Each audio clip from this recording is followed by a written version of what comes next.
সম্মানিত শিক্ষার্থীবৃন্দ, সবাই কেমন আছো? আশা করি ভালো আছো। আমি আলমগীর হোসেন। তোমার আজ উচ্চতর গণিত প্রথম পত্রের 3-এর 1 নম্বর অঙ্কগুলো আলোচনা করব। তো আমি অধ্যায় ভিত্তিক হিসাবে দিছি, যে অধ্যায় সেই অধ্যায় হিসাবে আমি ভিডিও 1-2 লিখছি, যে 3-এর এটাই আমার প্রথম ভিডিও। ঠিক আছে? তো 1 নম্বর অঙ্কগুলা কি আছে তা দেখার আগে আমি এই অধ্যায় নিয়ে একটু সামান্য আলোচনা করব। যে এই অধ্যায়ের যত অঙ্কগুলো সবগুলো অঙ্কে মূলত ক্ষেত্রফল নির্ণয় নিয়ে কথা। কি নির্ণয়? ক্ষেত্রফল নির্ণয়। এখন কত হলো, তাহলে আমাদের বুঝতে হবে যে ক্ষেত্রফল মানে কি। ক্ষেত্রফল কথাটার অর্থ মানে কি? যে ক্ষেত্রফল কথাটার মানে অর্থ হলো যে যতটুকু জায়গা দখল করে, যতটুকু জায়গা দখল করে, জায়গা কি করা? দখল করা। যতটুকু জায়গা কি করে? দখল করে। মানে কথাটা হলো নির্দিষ্ট একটা ত্রিভুজ বলো, যাই বলো না কেন, সে কতটুকু জায়গা দখল করছে আমাকে এখন সেই ক্ষেত্রফলটা নির্ণয় করতে হবে। যেমন এখানে একটা ত্রিভুজ আঁকছি, এই ত্রিভুজটা কতটুকু জায়গা দখল করছে আমাকে এখন সেটা নির্ণয় করতে হবে। সেটা ত্রিভুজ হইতে পারে, চতুর্ভুজ হইতে পারে, পঞ্চভুজ হইতে পারে। ঠিক আছে? যে কোনো জিনিস আমাদের তার মানে ক্ষেত্রফল কথাটা মিনিংস করে সে যতটুকু জায়গা কি করে? দখল করে। তো আমার এই অধ্যায়ে যেহেতু আমরা যদি 3টা বিন্দু দিয়ে দেয়, আমরা হয়তো ত্রিভুজের ক্ষেত্রে ক্ষেত্রফল নির্ণয় সূত্র অনেকগুলো ছিল। সমবাহু ত্রিভুজের ক্ষেত্রে ছিল √3/4 বিষয়। এরপরে আসি সমদ্বিবাহু ত্রিভুজের ক্ষেত্রে ছিল b/4 √4a² মাইনাস b²। এরকম অনেক সূত্র ছিল। আয়তের ক্ষেত্রে দৈর্ঘ্য গুণ কি? প্রস্থ। দৈর্ঘ্য গুণ। এখন সেটা হলো ভিন্ন কথা। আমাদের এখন দেওয়া থাকবে মূলত বিন্দু, স্থানাঙ্ক মান দেওয়া থাকবে। ধরো 3টা স্থানাঙ্ক দিয়ে দিল, একটা দিল, এখানে একটা দিল, 3টা স্থানাঙ্ক দিল, x1 আর এটা y1, এখানে দিয়ে দিল x2 আর কি 2 y2, এটা ধরো বি বিন্দু। আর সি বিন্দু স্থানাঙ্ক দিয়ে দিল x3 আর কি 3 y3। এরকম যখন দিয়ে দিবে বলবে যে আমাকে তার কি নির্ণয় করো? ক্ষেত্রফল নির্ণয় কর। এই অংশটা ক্ষেত্রফল নির্ণয় করতে হবে। তাহলে তখন আমাদের এই ক্ষেত্রফল কথাটা অর্থ কি? এখানে কতটুকু জায়গা দখল করছে আমাকে সেটা বের করা। এই ক্ষেত্রফল আমরা অলরেডি এসএসসিতে করে আসছে। ঠিক আছে? তো এসএসসিতে আমরা একটা নিয়ম করছি, একটা নিয়ম, দুইটা নিয়ম করছি বলা যায়। যে তার মধ্যে সহজ যে নিয়মটা ছিল আমরা এখন সেটা নিয়ে আলোচনা করব। যেমন আমি যদি তোমাদের একটু দেখাতে যাই, যে এই পৃষ্ঠায় আমি আরেকটু আলোচনা করি, অথবা এখানে আলোচনা করি, সমস্যা নেই। যে ক্ষেত্রফল নির্ণয়ের যে দুইটা নিয়ম, ঠিক আছে? ক্ষেত্রফল নির্ণয়ের যে দুইটা নিয়ম, আমি যদি দুইটা নিয়মের নিয়ে কথা বলি, যে একটা নিয়ম হলো আমরা ধরো একটু আমি একটা স্লাইড নিয়ে নিই, আরেকটা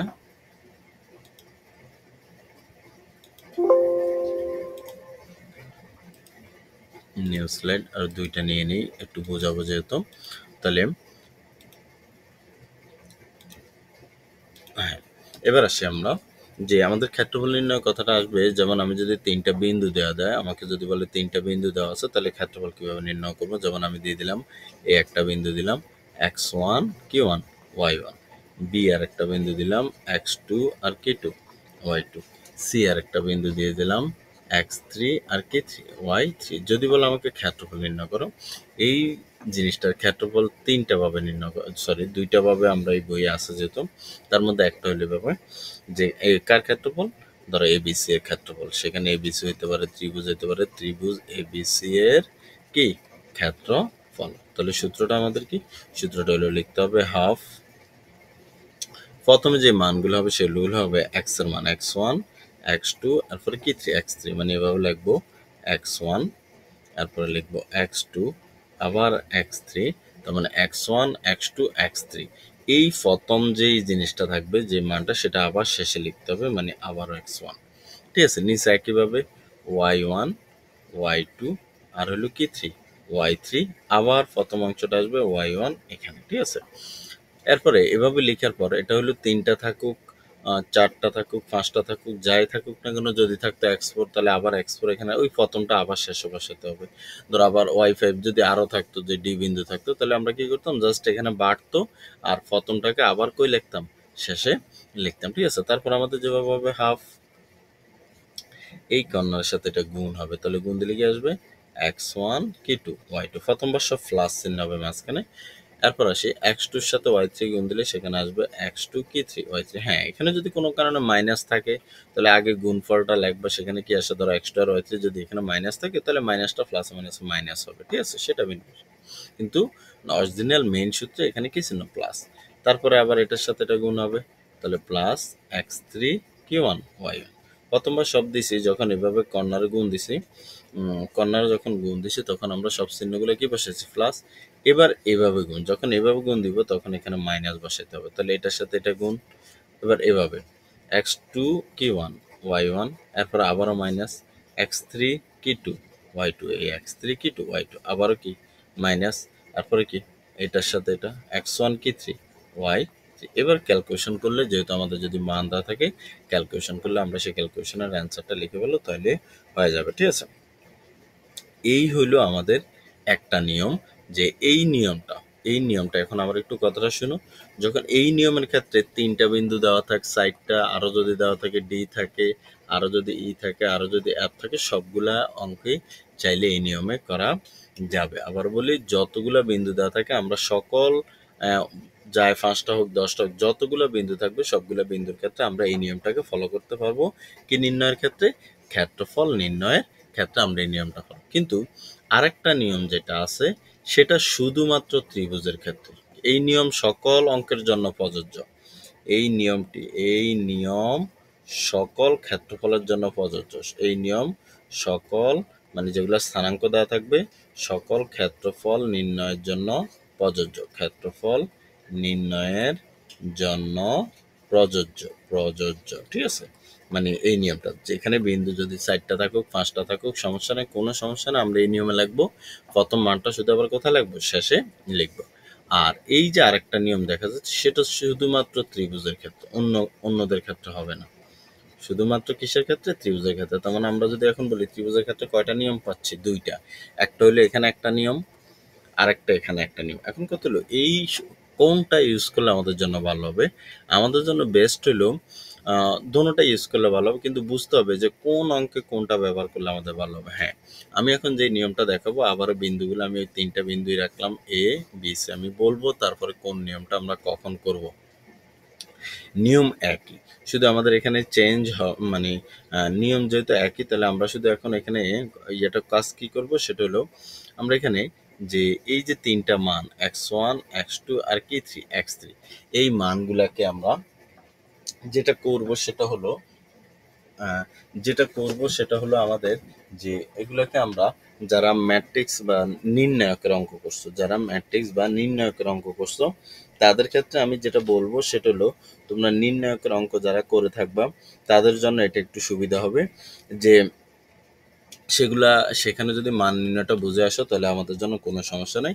আমাদের সূত্রটা এখানে আমরা এখন ওই নির্ণায়ক থেকে একটু হেল্প লাগবে। তাহলে আসো আমরা কিভাবে করব, যে এখানে হাফ লিখবো, লেখার পরে এই যে 3টা মান x1 x2 আর কি x3, এগুলোকে নিচে লিখবো, x1 x2 আর কি 3 x3। এরপর আসি y1 y2 আর কি 3 y3, আর এখানে সূত্রের 1 1 1 এভাবে লিখবো। লেখার পরে যারা মান নির্ণয়ের অঙ্কটা পারো, মানে নির্ণায়কের যে মান নির্ণয়ের অঙ্ক, আমি যদি সেভাবে করে ফেলি তাহলে অঙ্কটার অ্যান্সারটা মূলত কি বের হয়ে যাবে। সেভাবে যদি করি অ্যান্সারটা কি হয়ে যাবে? বের হয়ে যাবে। যেমন কিভাবে এখানে মান নির্ণয় আমরা করছিলাম, লিখলাম হাফ। প্রথমে x1 কে রাখবো, x1 কে রেখে আমরা কলাম বাদ দিয়ে দিব আর সারিটাকে বাদ দিয়ে দিব, যে মানগুলো থাকবে সেগুলো লিখবো। y2 আর হলো কি 1, এখানে আবার কি থাকে কে y3 আর কত 1। ঠিক আছে, এই গেল x1 এর। এরপর আমাদের সূত্রের একটা মাইনাস, এবার আবার আমরা y1 কে ধরবো। যে কোনো একটা কলাম বা সারি ধরে করা যাবে। y1 এর সময় আবার কলাম বাদ আবার সারি বাদ, এই কলাম হলো y1 y2 y3 বাদ, আর এদিক দিয়ে এই সারিটা বাদ, x1 y1 1 বাদ থাকে কি x2 আর 1 x3 আর 1, x2 আর 1 আর x3 আর কত 1। ঠিক আছে, এটা লেখার পরে তারপর আবার এই 1কে ধরে প্রথমবার প্লাস, পরের বার মাইনাস, এখানে একটা আলাদা করে ব্র্যাকেট হবে কারণ এটা হাফ তো পুরোটার সাথে গুণ আকারে, আবার পরের বার হবে আবার প্লাস, তাহলে এবার আবার +1, আবারও একইভাবে কলাম বাদ কি বাদ সারি বাদ, তাহলে কলাম বাদ সারি বাদ মানে এখানে এগুলো বাদ যাবে, 1 1 1 বাদ যাবে, x1 y1 এটা বাদ যাবে, থাকবে কি এখানে থাকতেছে x2 y2 আর x3 আর কি 3 y3। ঠিক আছে, এটা থাকার পর আমাকে যেটা করতে হবে, আমি একটু থার্ড ব্র্যাকেটটা দিয়ে রাখি, অথবা একটু দূরে লিখলে হবে। এই জিনিসটা করার পর আমরা যারা মান নির্ণয় ওখানে শিখছো তাদের জন্য ইজি, হয়তো যারা করো নাই ওখানে তাহলে তারা একটু মনোযোগ দাও। তারপর আমাকে যেটা করতে হবে, আমি লিখবো হাফ, ওইখানে আমাদের যে কর্নারে কর্নার গুণ দিতে হবে, মানে এই y2 সাথে 1 গুণ দিতে হবে, এটার সাথে এটা গুণ, তাহলে হবে এখানে y2 আর এখানে হবে y3 আর মাঝখানে মাইনাস। তাহলে আমাদের হবে y2, ওইখানে বাইরে আছে x1, বাইরে x1 আছে, তাহলে আমরা লিখবো x1 y2 মাইনাস কি 3 y3, ঠিক আছে, এটা লিখবো। y2 এই কর্নার গুণ দিলে y2 আর সূত্র একটা মাইনাস মাঝখানে আছে, y3 আর 1 গুণ দিলে কি 3 y3। এরপর আসি মাইনাস, আবার ওইখানে কি 1 y1, আমরা লিখলাম মাইনাস কি 1 y1। আবার একইভাবে আমরা গুণটা দেখি, গুণটা দিলে এই কর্নার গুণ দিলে x2 মাইনাস x3 হবে, তাহলে আমরা লিখবো ব্র্যাকেটে x2 মাইনাস কি 3 x3, এই দিলাম আবার ব্র্যাকেট, তারপর আবার প্লাস, প্লাস দিয়ে আবার যেটা হবে আমার 1 দিয়ে এই কর্নার গুণ দিলে হবে x2 y3, 1 দিয়ে আমরা যদি গুণ দিই x2 আর কি 3 y3, এরপর আবার মাঝখানে কি মাইনাস, সেখানে আমরা যেটা করব সেটা আবার হবে y2 x3 বা x3 y2, x3 কি 2 y2। তো আমরা যখন মানগুলা বসাই দিব, আমরা মানগুলা বসানো থাকলে এখানে ক্যালকুলেশন করলে সেখান থেকে আমাদের ওই ক্ষেত্রফলটা অ্যান্সারটা বেড়ে যাবে। মানে আমরা যদি এখানে মান নির্ণয় করি, যেই ক্যালকুলেশন করলে মানে মান নির্ণয় যে ক্যালকুলেশনের যে মানগুলো দেওয়া থাকবে সেগুলোকে আমরা যদি কাজ করি তাহলে সেটা ক্ষেত্রে কি বেড়ে যাবে, অ্যান্সার বেড়ে যাবে। এই অঙ্কটাকে আরেকটা সহজ পদ্ধতিতে করা যায়, মানে এই অঙ্কটা যখন মান নির্ণয় থাকবে, মান থাকবে, তখন আর এটা করার দরকার নেই, এইভাবে করলে অ্যান্সারটা তাড়াতাড়ি হয়ে যাবে। কিন্তু যখনও যদি অজ্ঞাত রাশি থাকে অঙ্কটাতে, যদি অজ্ঞাত রাশি থাকে তখন আমরা অঙ্কটাকে অন্যভাবে করব, সেটা আমরা অঙ্কর মধ্যে গেলেই তোমাদের আর একটু বুঝে দিব। তবে তার আগে একটু বলে নিই আমরা কি করব। যারা নির্ণয় করছো তারা সহজে কথাটা বুঝে যাবা, যারা নির্ণয় করো নাই তারা একটু বুঝতে হালকা একটু কষ্ট হবে। আমরা যেটা করব, এখানে দেখতে পাচ্ছি, আমি যদি অঙ্কটাকে আবার একটু লিখি, এখানে হালকা একটু লিখে হাফ x1 x2 আর কি 3 x3 y1 y2 আর কি 3 y3 1 1 1, যদি এরকম হয়, এই যে এই একটা সারি, এটা হলো প্রথম সারি, এটা দ্বিতীয় সারি, এটা তৃতীয় সারি, আমরা যদি প্রথম সারি থেকে দ্বিতীয় সারিটাকে বিয়োগ দিই তাহলে এই জায়গার অ্যান্সারটা কি আসবে 0, কারণ 1 - 1 এখানে চলে আসবে কি 0, মানে এরকম হবে, হাফ তো বাইরে আছে, হবে x1 - x2 y1 - y2 আর এখানে কি আসবে 0। আবার যদি আমি এটা থেকে এটা বিয়োগ দিই, তার মানে কি আসবে x2 - x3, আবার y2 - e3 y3, এখানে কি আসবে 0। আবার যদি এটা কাজ করি x3 - y3, আবার সরি এটা করব না, সরি এটা যেভাবে সেভাবে থাকবে y3 আর এখানে কত 1। হ্যাঁ, তাহলে এরকম করার কারণে এই অঙ্কটা আমরা এভাবে তখন করব যখন অঙ্কগুলোর মধ্যে অজ্ঞাত রাশি থাকবে, ধরো সংখ্যা না থাকে A B C P Q R Y Z এরকম থাকবে, তখন আমরা অঙ্কটা এভাবে করব, কারণ এভাবে আমাদের জন্য সুবিধা। কি সুবিধা, আমরা যদি এখন ওই মান নির্ণয়ের নিয়মটা অ্যাপ্লাই করি, যে আমরা বলছিলাম যে কোনো একটা কলাম যে কোনো একটা সারি বরাবর যদি অঙ্ক করি অ্যান্সার হয়ে যাবে, আমরা এই জিরো দুইটা দিয়ে অঙ্ক করার দরকার নেই। নিয়ম অনুসারে জিরোকে ধরে কলাম বাদ সারি বাদ, জিরো দ্বারা যদি আমি ওই অংশকে গুণ দিই সেটা জিরো আসবে। আবার এই জিরো ধরে কলাম বাদ সারিবাদ দিয়ে যদি এই সাইডটা মান লিখি, জিরো দ্বারা এই সাইডটা মানকে গুণ দিলে জিরো আসবে। তাহলে থাকে কি, শুধু থাকে শুধু এই ওয়ানের অংশটা, এখানে প্লাস মাইনাস আর এটাকে প্লাস, তার মানে আসবে শুধু শেষে এই লাইনটা আসবে যে ওয়ানকে রাইখা কলাম বাদ সারিবাদ, তাহলে এই চারটা রাশি আসে x1 - x2 y1 - y2 x2 - x3 আবার y2 - কি 3 y3। আমরা যদি এই মানগুলো এখানে বসা দিই সেক্ষেত্রে আমরা সরাসরি ক্ষেত্রফলটা পেয়ে যাব। তাহলে আমাদের এই নিয়মগুলো একটু মনোযোগ দিতে হবে, নিয়মগুলো মনোযোগ বা নিয়মটা একটু শোনার পর এখন আমরা যেটা করব সেটা অঙ্ক করতে গেলে আসলে এই জিনিসগুলো ক্লিয়ার হয়ে যাবে। চলো আমরা একটা অঙ্ক দেখি। যেমন 1 নম্বর অঙ্কটাতে 3টা বিন্দু দেওয়া আছে, 0 0 6 5 -2, কত 4। তো চলো আমরা অঙ্কটা প্রথমে একটা নিয়ম অ্যাপ্লাই করি, দুইটা নিয়মে একটু মনোযোগ দিই, তারপর আমি দেখবো আমার ভিডিওতে আমি অ্যান্সারটা কোন নিয়মে রাখছি। তো আসলে আমাদের বিন্দু 3টা কি কি, 0 0, তারপর হলো 6, 5, তারপর হলো -2, কত 4, -2, 4। তো চলো আমরা প্রথম নিয়ম 1 অ্যাপ্লাই করি। নিয়ম 1 কি ছিল, প্রথমে x এর মানগুলো সিরিয়ালে বসবে, 0 6 -2, আবার প্রথম মানটা শেষে। এবার আসি y এর মানটা 0 5, তারপর কি 4 আবার প্রথম মানটা শেষে যাবে। ঠিক আছে, বসানোর পর আমরা আসি নিয়ম কি ছিল আমাদের, এই কর্নার সাথে এটা গুণ হবে 5 শূন্য শূন্য, তারপর কি চিহ্ন প্লাস, এই কর্নার সাথে গুণ হবে 4 × কত 24, তারপর আবার প্লাস, এই কর্নার সাথে এটা গুণ দিব -2 এর শূন্য গুণ দিলে শূন্য, এরপরে সূত্রের মাইনাস, এভাবে যেহেতু গুণ শেষ এবার সূত্র মাইনাস, 6 এর সাথে শূন্য গুণ দিলে শূন্য, -2 সাথে 5 গুণ দিলে 5 দুগুণে কত 10, কি 10 -10, যেহেতু আমাদের অলরেডি একটা সূত্রে মাইনাস আছে তাহলে মাইনাস মাইনাস হয়ে যাবে +10। তারপর আবার আসি বিয়োগ চিহ্ন, 4 এর শূন্য কত শূন্য, তাহলে আমরা দেখি এখানে ক্যালকুলেশন করলে কি আসে 24 আর এখানে 10 হলো 34, 34 রে আমরা যদি 2 দিয়ে ভাগ দিই আসে 17 বর্গ একক। এই হলো একটা নিয়ম। এবার আসি অপর নিয়মটা আমরা একটু দেখি। অপর নিয়মটা ছিল মানগুলা নিচে নিচে লিখতে হবে, 0 6 -2, তারপরে আসি 0 5 আর হলো কত 4, এরপরে দেখি আমাদের মানটা হলো 1 1 1 বসবে। ঠিক আছে, তো আমরা বলছি যদি অজ্ঞাত রাশি থাকে তাহলে এটা থেকে এটা বিয়োগ দিয়ে এটা থেকে এটা বিয়োগ দিয়ে আমরা ওইরকম করবো। এখন যদি এখানে অজ্ঞাত রাশি নাই তাহলে নর্মাল যেভাবে মান নির্ণয় করি আমরা সেভাবে করব।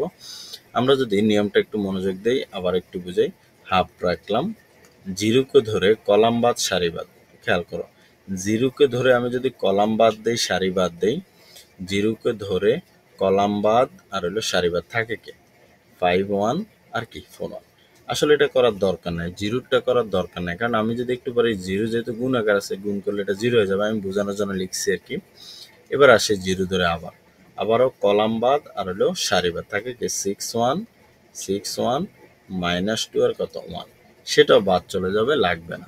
এবার আসি, আচ্ছা লিখলাম, এরপর আসে +1 কলাম বাদ সারি বাদ থাকে কি এই কর্নারটা থাকে।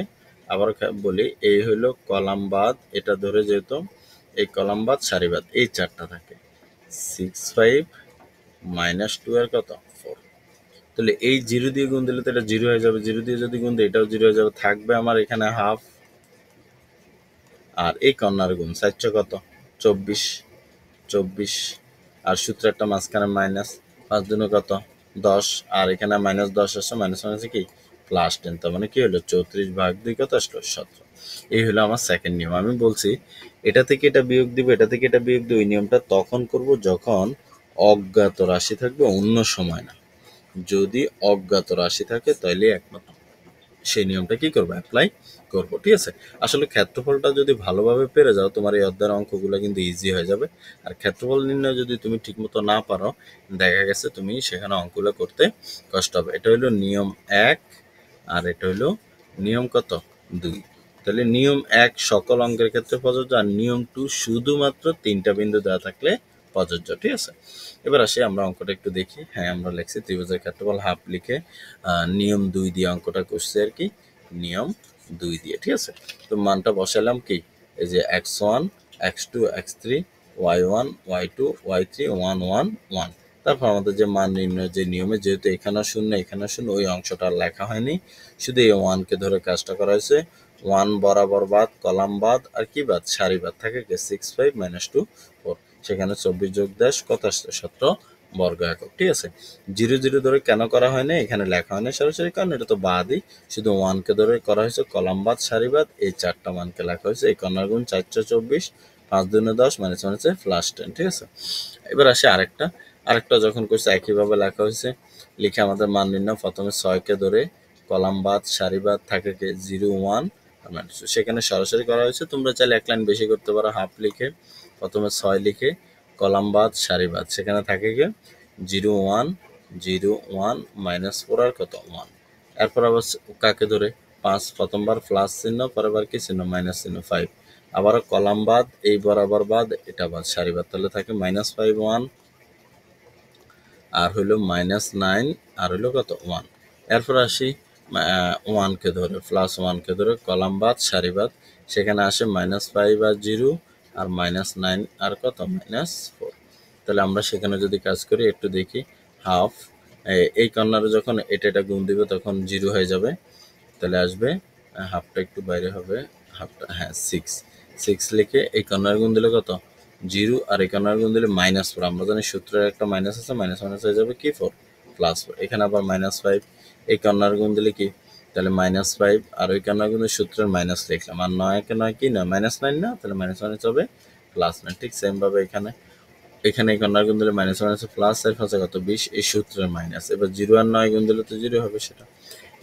এটা লিখে আর পরে আমরা যখন ক্যালকুলেশন করছি এখানে 0 আর 4 যোগ করলে 4 4 6 24, এখানে 9 বিয়োগ 5 থাকে হলো 4, 4 এর সাথে 4 গুণ দিলে 4 5 20, 20 প্লাস 0 20 প্লাস 20, এখানে প্লাস 20 মাইনাস 20 কাটা থাকে কি 24, তাহলে 24 টা 2 দিয়ে ভাগ দিলে কত 12। ঠিক আছে, এটা কিন্তু নিয়ম কত দিয়ে করা হয়েছে, 2 দিয়ে করা হয়েছে। ঠিক আছে, আচ্ছা এরপরে আসি আরেকটা অঙ্ক আমরা যদি দেখি, সরি এটা একই অঙ্ক।